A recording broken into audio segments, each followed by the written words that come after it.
নমস্কার। আজকে রবীন্দ্রনাথ ঠাকুরের যে ছোট গল্পটি পড়ব তার নাম চোরাই ধন। চোরাই ধন রবীন্দ্রনাথ ঠাকুর।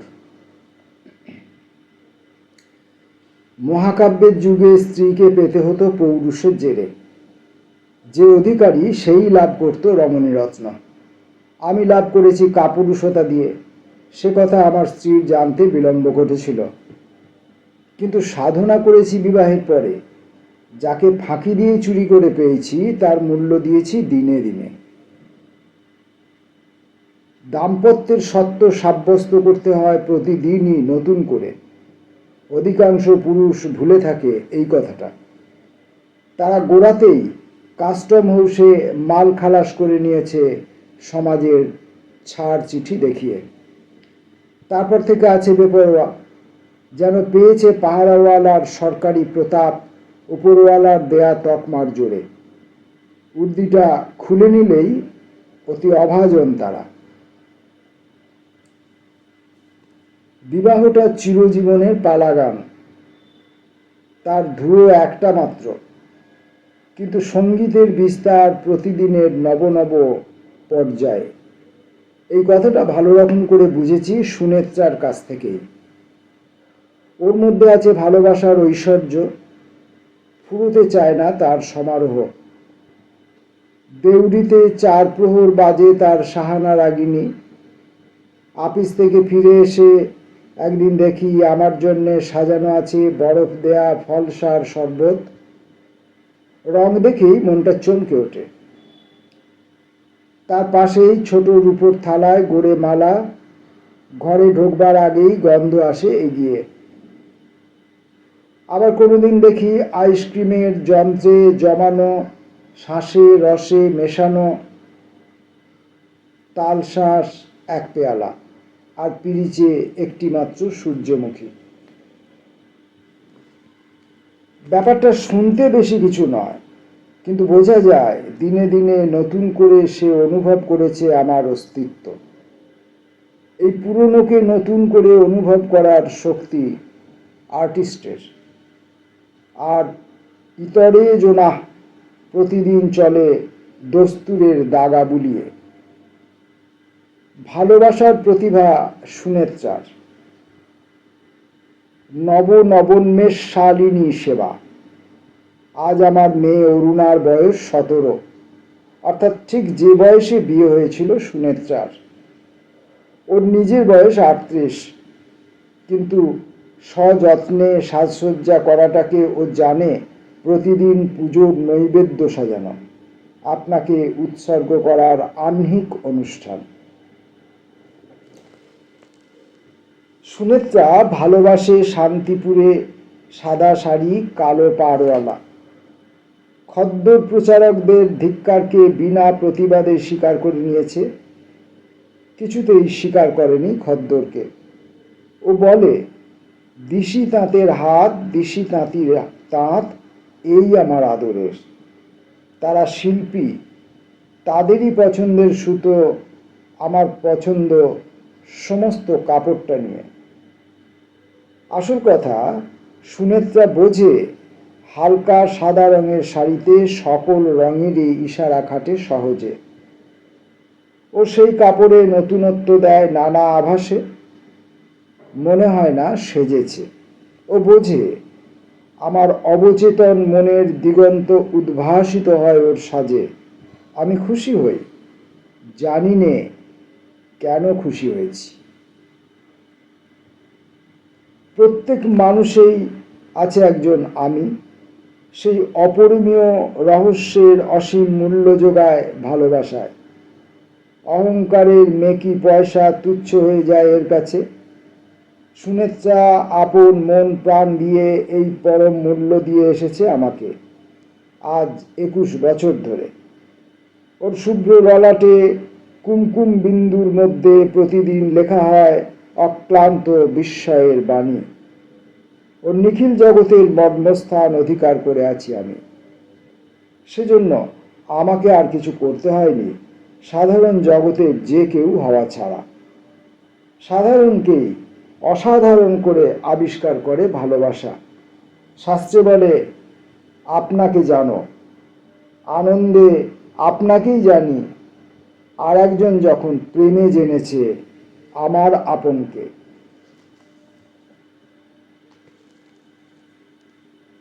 বাবা ছিলেন কোনো নামজাদা ব্যাংকের অন্যতম অধিনায়ক। তারই একজন অংশীদার হলেন আমি। যাকে বলে ঘুমিয়ে পড়া অংশীদার, একেবারেই তা নয়। আষ্টে পৃষ্ঠে লাগাম দিয়ে জুতে দিলে আমাকে আপিসের কাজে। আমার শরীর মনের সঙ্গে এই কাজটা মানানসই নয়।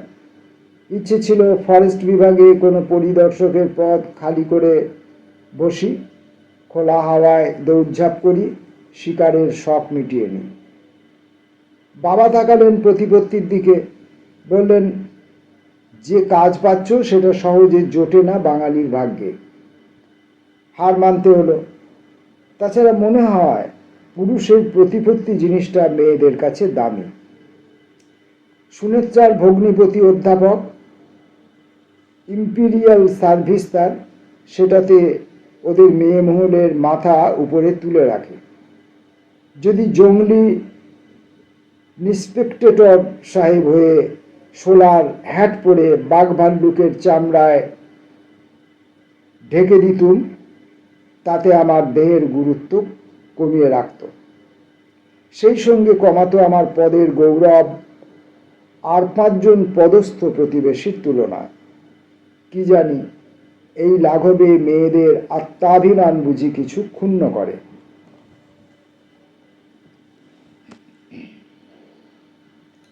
এদিকে ডেস্কের বাঁধা স্থাবরত্বের চাপে দেখতে দেখতে আমার যৌবনের ধারা আসছে ভোঁতা হয়ে। অন্য কোনো পুরুষ হলে সে কথাটা নিশ্চিন্ত মনে ভুলে গিয়ে পেটের পরিধি বিস্তারকে দুর্বিপাক বলে গণ্য করত না। আমি তা পারি না। আমি জানি সুনেত্রা মুগ্ধ হয়েছিল শুধু আমার গুণে নয়, আমার দেহ সৌষ্ঠবে। বিধাতার স্বরচিত যে বড়মাল্য অঙ্গে নিয়ে একদিন তাকে বরণ করেছি, নিশ্চিত তার প্রয়োজন আছে প্রতিদিনের অভ্যর্থনায়। আশ্চর্য এই যে সুনেত্রার যৌবন আজও রইল অক্ষুণ্ণ। দেখতে দেখতে আমি চলেছি ভাটার দিকে, শুধু ব্যাংকে জমছে টাকা। আমাদের মিলনের প্রথম অভ্যুদয়কে আর একবার প্রত্যক্ষ চোখের সামনে আনলো আমার মেয়ে অরুণা। আমাদের জীবনের সেই উষারুণ রাগ দেখা দিয়েছে ওদের তারুণ্যের নবপ্রভাতে।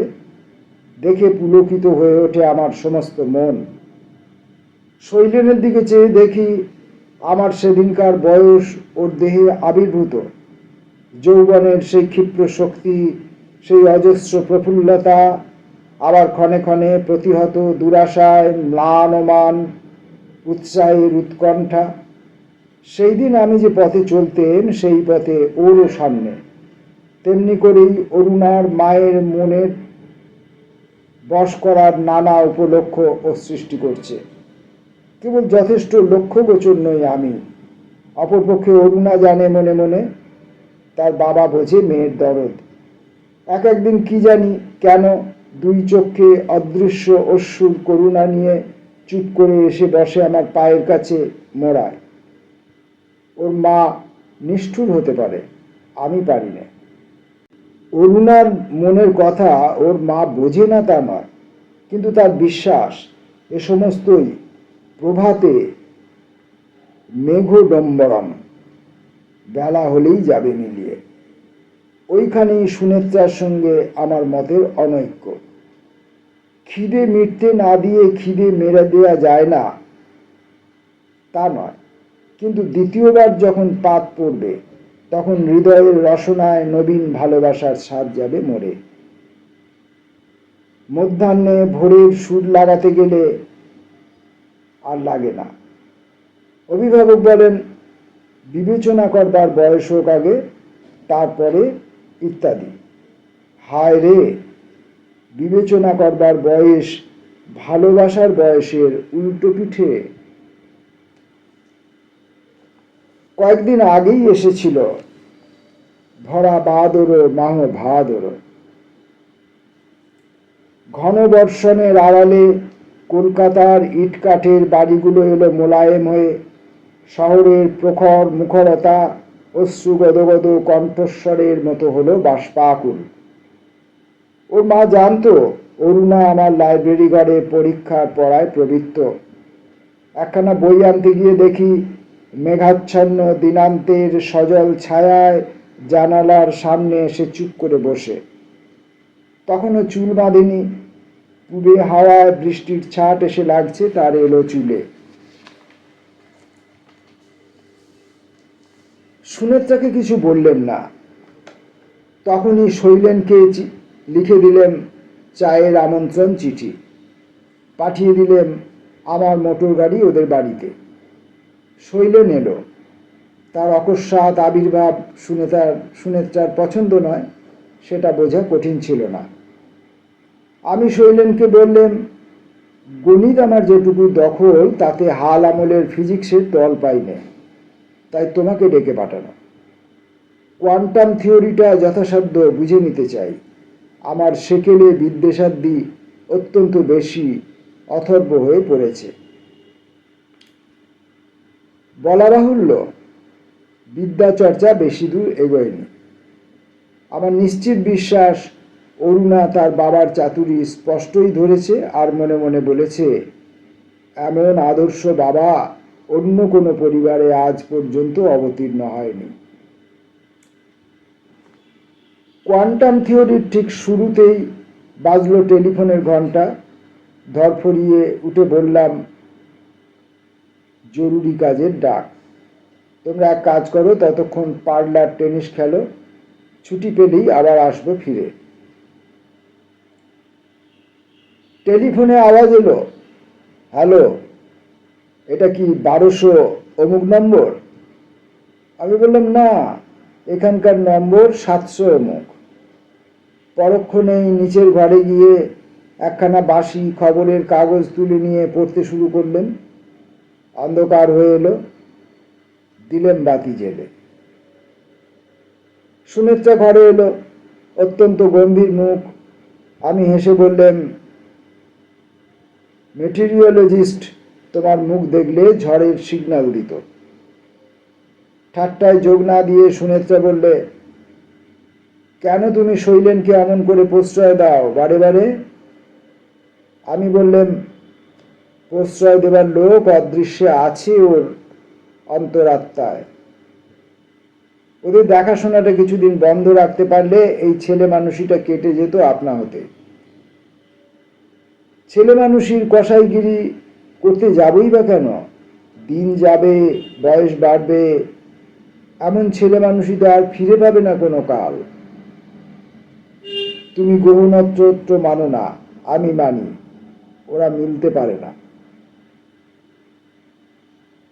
গ্রহ নক্ষত্র কোথায় কিভাবে মিলেছে চোখে পড়ে না, কিন্তু ওরা দুজনে যে মিলেছে অন্তরে অন্তরে সেটা দেখা যাচ্ছে খুব স্পষ্ট করেই। তুমি বুঝবে না আমার কথা। যখনই আমরা জন্মাই তখনই আমাদের যথার্থ দোসর ঠিক হয়ে থাকে।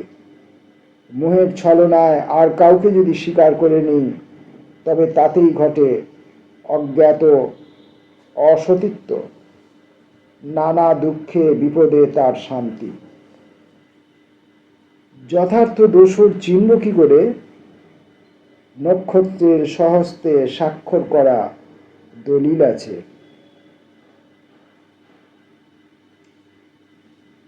আর লুকানো চলল না। আমার শ্বশুর অজিত কুমার ভট্টাচার্য, বনেদি পণ্ডিত বংশে তাঁর জন্ম। বাল্যকাল কেটেছে চতুষ্পাঠীর আবহাওয়ায়। পরে কলকাতায় এসে কলেজে নিয়েছেন MA ডিগ্রি গণিতে। ফলিত জ্যোতিষে তার যেমন বিশ্বাস ছিল তেমনই ব্যুৎপত্তি। তার বাবা ছিলেন পাকা নৈয়ায়িক। ঈশ্বর তার মতে অসিদ্ধ। আমার শ্বশুরও দেবদেবী কিছুই মানতেন না, তার প্রমাণ পেয়েছি। তার সমস্ত বেকার বিশ্বাস ভিড় করে এসে পড়েছিল গ্রহ নক্ষত্রের উপর। একরকম গোঁড়ামি বললেই হয়। এই ঘরে জন্মেছে সুনেত্রা। বাল্যকাল থেকে তার চারদিকে গ্রহ নক্ষত্রের কড়া পাহারা। আমি ছিলুম অধ্যাপকের প্রিয় ছাত্র। সুনেত্রাকেও তার পিতা দিতেন শিক্ষা। পরস্পর মেলবার সুযোগ হয়েছিল বারবার। সুযোগটা দিয়ে ব্যর্থ হয়নি সে খবরটা বেতার বিদ্যুৎ বার্তায় আমার কাছে ব্যক্ত হয়েছে।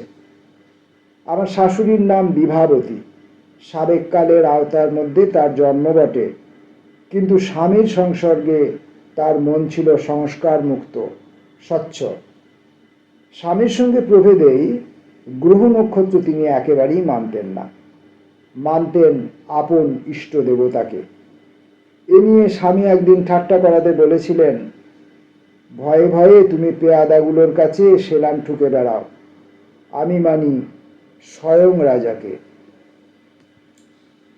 স্বামী বললেন, ঠকবে, রাজা থাকলেও যা, না থাকলেও তা, লাঠি ঘাড়ে নিশ্চিত আছে পেয়াদার দল। শাশুড়ি ঠাকলিন বললেন, ঠকবো সেও ভালো, তাই বলে দেউড়ির দরবারে গিয়ে নাগরা জুতোর কাছে মাথা হেঁট করতে পারবো না।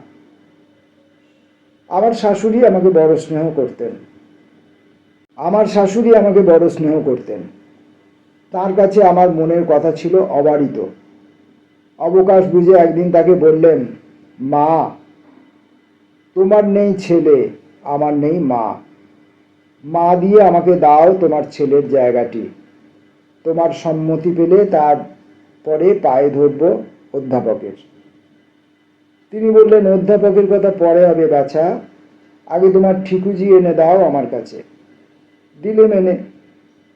তিনি বললেন, হবার নয়, অধ্যাপকের মত হবে না। অধ্যাপকের মেয়েটিও তার বাপেরই শিষ্যা। আমি জিজ্ঞাসা করলুম, মেয়ের মা? বললেন, আমার কথা বলো না, আমি তোমাকে জানি, আমার মেয়ের মনও জানি। তার বেশি জানবার জন্য নক্ষত্র লোকে ছোটবার শখ নেই আমার। আমার মন উঠল বিদ্রোহী হয়ে। বললেন, এমনতর অবাস্তব বাধা মানাই অন্যায়, কিন্তু যা অবাস্তব তার গায়ে ঘা বসে না, তার সঙ্গে লড়াই করব কি দিয়ে? এদিকে মেয়ের সম্বন্ধের কথা আসতে লাগলো নানা দিক থেকে। গ্রহ তারকার অসম্মতি নেই এমন প্রস্তাবও ছিল তার মধ্যে। মেয়ে জিদ করে বলে বসল, সে চিরকাল কুমারী থাকবে, বিদ্যার সাধনাতেই যাবে তার দিন। বাপ মানে বুঝলেন না। তার মনে পড়ল লীলাবতীর কথা। মা বুঝলেন। গোপনে জল পড়তে লাগলো তাঁর চোখ দিয়ে। অবশেষে একদিন মা আমার হাতে একখানি কাগজ দিয়ে বললেন, সুনেত্রা ঠেকুজি, এই দেখিয়ে তোমার জন্মপত্রী সংশোধন করিয়ে নিয়ে এসো, আমার মেয়ের অকারণ দুঃখ সইতে পারবো না। পরে কি হলো বলতে হবে না। ঠিকুজির অঙ্কজাল থেকে সুনেত্রাকে উদ্ধার করে আনলেন। চোখের কোল মুছতে মুছতে মা বললেন, পুণ্যকর্ম করেছ বাছা, তারপরে গেছে 21 বছর কেটে।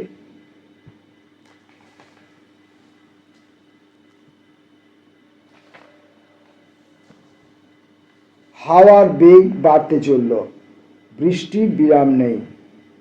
সুনেত্রাকে বললেন, আলোটা লাগছে চোখে, নিভিয়ে দিই। নিভিয়ে দিলেন। বৃষ্টিধারার মধ্য দিয়ে রাস্তার ল্যাম্পের ঝাপসা আভা এসে অন্ধকার ঘরে। সোফার উপরে সুনেত্রাকে বসালেম আমার পাশে। বললেন, শুনি, আমাকে তোমার যথার্থ দোসর বলে মানো তুমি? এ আবার কি প্রশ্ন হলো তোমার? উত্তর দিতে হবে নাকি? তোমার গ্রহ তারা যদি না মানে? নিশ্চয় মানে। আমি বুঝি জানি নে? এতদিন তো একত্রে কাটলো আমাদের, কোনো সংশয় কি কোনোদিন উঠেছে তোমার মনে? এমন সব বাজে কথা জিজ্ঞাসা করো যদি রাগ করব। শুনি, দুজনে মিলে দুঃখ পেয়েছি অনেকবার, আমাদের প্রথম ছেলেটি মারা গেছে 8 মাসে। টাইফয়েডে আমি যখন মরণাপন্ন, বাবার হলো মৃত্যু। শেষে দেখি উইল জাল করে দাদা নিয়েছেন সমস্ত সম্পত্তি। আর চাকরি আমার একমাত্র ভরসা। তোমার মায়ের স্নেহ ছিল আমার জীবনের ধ্রুবতারা। পুজোর ছুটিতে বাড়ি যাওয়ার পথে নৌকাডুবি হয়ে স্বামীর সঙ্গে মারা গেলেন মেঘনা নদীর গর্ভে। দেখলেন বিষয় বুদ্ধিহীন অধ্যাপক ঋণ রেখে গেছেন মোটা অঙ্কের। সেই ঋণ স্বীকার করে নিলেন। কেমন করে জানবো এই সমস্ত বিপত্তি ঘটায়নি আমারই দুষ্ট গ্রহ? আগে থাকতে যদি জানতে, আমাকে তো বিয়ে করতে না। সুনেত্রা কোনো উত্তর না করে আমাকে জড়িয়ে ধরলে। আমি বললাম, সব দুঃখ দুর্লক্ষণের চেয়ে ভালোবাসাই যে বড় আমাদের জীবনে, তার কি প্রমাণ হয়নি? নিশ্চয়, নিশ্চয় হয়েছে। মনে করো যদি গ্রহের অনুগ্রহে তোমার আগেই আমার মৃত্যু হয়, সেই ক্ষতি কি বেঁচে থাকতেই আমি পূরণ করতে পারিনি? থাক থাক, আর বলতে হবে না। সাবিত্রীর কাছে সত্যবানের সঙ্গে একদিনের মিলনও যে চিরবিচ্ছেদের চেয়ে বড় ছিল, তিনি তো ভয় করেননি মৃত্যু গ্রহকে। চুপ করে রইল সুনেত্রা। আমি বললাম, তোমার অরুণা ভালোবেসেছে শৈলেনকে, এইটুকু জানা যথেষ্ট। বাকি সমস্তই থাক অজানা। কি বলো শুনি? সুনেত্রা কোনো উত্তর করলে না। তোমাকে যখন প্রথম ভালোবেসেছিলাম, বাধা পেয়েছি। আমি সংসারে দ্বিতীয়বার সেই নিষ্ঠুর দুঃখ আসতে দেব না কোনো গ্রহেরই মন্ত্রণায়। ওদের দুজনের ঠিকুজির অঙ্ক মিলিয়ে সংশয় ঘটাতে দেব না, কিছুতেই না। ঠিক সেই সময় সিঁড়িতে পায়ের শব্দ শোনা গেল। শৈলেন নেমে চলে যাচ্ছে। সুনেত্রা তাড়াতাড়ি উঠে গিয়ে বলল, কি বাবা শৈলেন, এখনই তুমি যাচ্ছ নাকি? শৈলেন ভয়ে ভয়েই বলল, কিছু দেরি হয়েই গেছে, ঘড়ি ছিল না, বুঝতে পারিনি। সুনেত্রা বললে, না, কিছু দেরি হয়নি। আজ রাত্রে তোমাকে এখানেই খেয়ে যেতে হবে। একেই তো বলে প্রশ্রয়। সেই রাত্রে আবার ঠিকুজি সংশোধনের সমস্ত বিবরণ সুনেত্রাকে শোনালেন। সে বলে উঠল, না বললেই ভালো করতে। কেন? এখন থেকে কেবলই ভয়ে ভয়ে থাকতে হবে। কিসের ভয়? বৈধব্য যুগের। অনেকক্ষণ চুপ করে রইল শুনি। তারপর বললে, না, করব না ভয়। আমি যদি তোমাকে ফেলে আগে চলে যাই, তাহলে আমার মৃত্যু হবে দ্বিগুণ মৃত্যু। আমরা রবীন্দ্রনাথের এই চোরাই ধন গল্পটি পড়লাম। এই গল্পটি রবীন্দ্রনাথ ঠাকুর লিখেছিলেন বাংলার 1340 সালের কার্তিক মাসে। এই যে খুঁজে খুঁজে ছোট ছোট এবং খুব একটা পঠিত নয়, খুব একটা চর্চিত নয়, খুব একটা আলোচিত নয়, অন্তত আমার তেমনই মনে হয়েছে, এরকম সব গল্পগুলি আমি পড়ছি। যে আমি ধরে নিচ্ছি যে আমার যে কয়েকজন শ্রোতা বন্ধু আছেন, তারা রবীন্দ্রনাথের এই গল্পগুলির সঙ্গে পরিচিত নয়। তারা পরিচিত সব বিখ্যাত গল্পগুলির সঙ্গে, পোস্টমাস্টার, ক্ষুদিত পাষাণ, ল্যাবরেটরি, রবিবার, এইরকম সব বিখ্যাত গল্পগুলির সঙ্গে তারা পরিচিত।